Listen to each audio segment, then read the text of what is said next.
अरविंद और ज्योति college time से ही एक दूसरे से बेहद प्यार करते थे।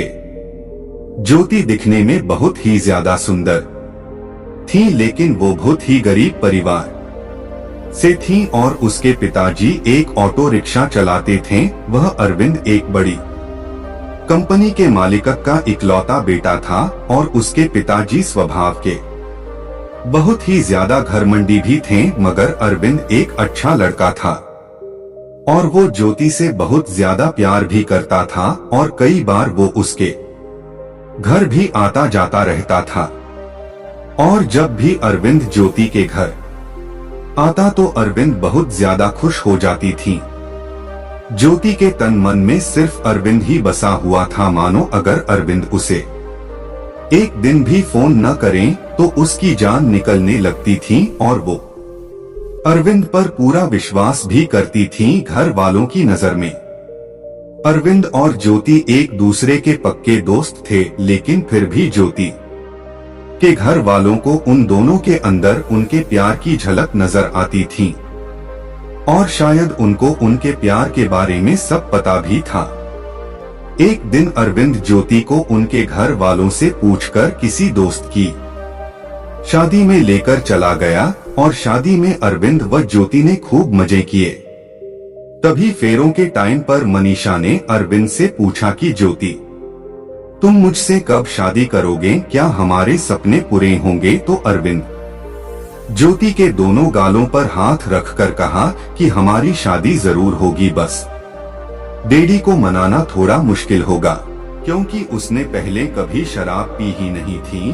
उसे कोल्ड ड्रिंक का टेस्ट थोड़ा अलग जरूर लगा, लेकिन उसने उस बात पर ध्यान ही नहीं दिया। तभी अचानक ज्योति भी वहां आ गई और वो भी बिना बोले ही वहां रखी कोल्ड ड्रिंक पी गई। अब थोड़ी ही देर में अरविंद और ज्योति दोनों को हल्का हल्का नशा होने लगा। तभी अरविंद ने सबके सामने ही ज्योति का हाथ पकड़कर उसे आयायो यूं कह दिया। अब सभी लोग सिर्फ उन दोनों को ही देख रहे थे। थोड़ी ही देर में वो दोनों एक कपल्स डांस भी करने लगे और कई लोग तो उनकी वीडियो भी बनाने लगे। तभी अरविंद का दोस्त अरविंद और ज्योति को अंदर एक कमरे में ले गया और उसने उन दोनों को ही थोड़ा आराम करने के लिए कह दिया और वहां से चला गया।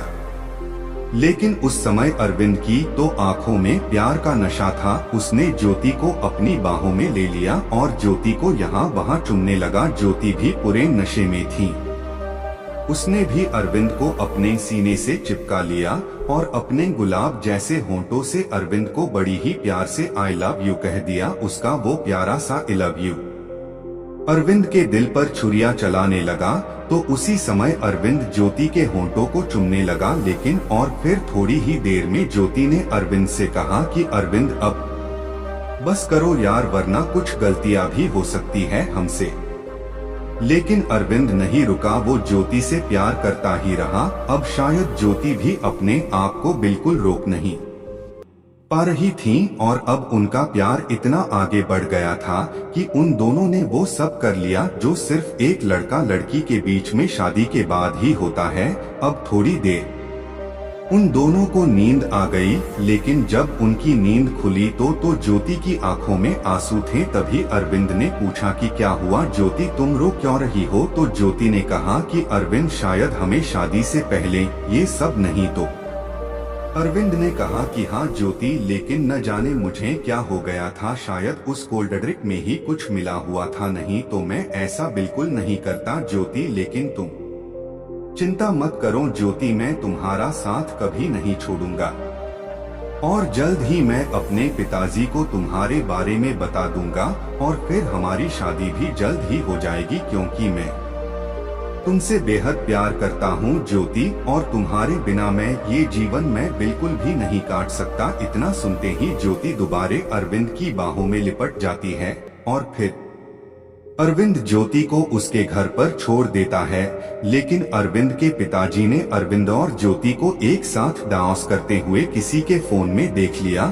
तो उन्होंने बड़े ही गुस्से में अरविंद से पूछा कि अरविंद तुम्हारे साथ ये लड़की कौन है? तो लगे हाथ सुजीत ने ज्योति के बारे में अपने पिताजी को सब कुछ बता दिया और उसने ये भी कहा कि पापा ज्योति एक गरीब परिवार से है और उनका परिवार भी बहुत अच्छा है और कॉलेज के टाइम से ही मैं ज्योति से बेहद प्यार करता हूँ और अब मैं उससे शादी भी करना चाहता हूँ। ये सुनते ही उसके पिता ने उसे एक जोरदार थप्पड़ मार दिया और फिर बहुत गुस्सा होते हुए उन्होंने अरविंद से ये कहा कि अरविंद, पैरों की चप्पल अच्छी होने का मतलब ये नहीं कि हम उसे अपने सिर पर रख ले। दोस्तों, इस कहानी का अगला भाग में सोमवार को सुबह 11 बजे आपके लिए जरूर लेकर आऊंगा। और हाँ दोस्तों, अगर किसी को भी प्रेम कहानी में अपना और अपनी गर्लफ्रेंड का नाम डलवाना हो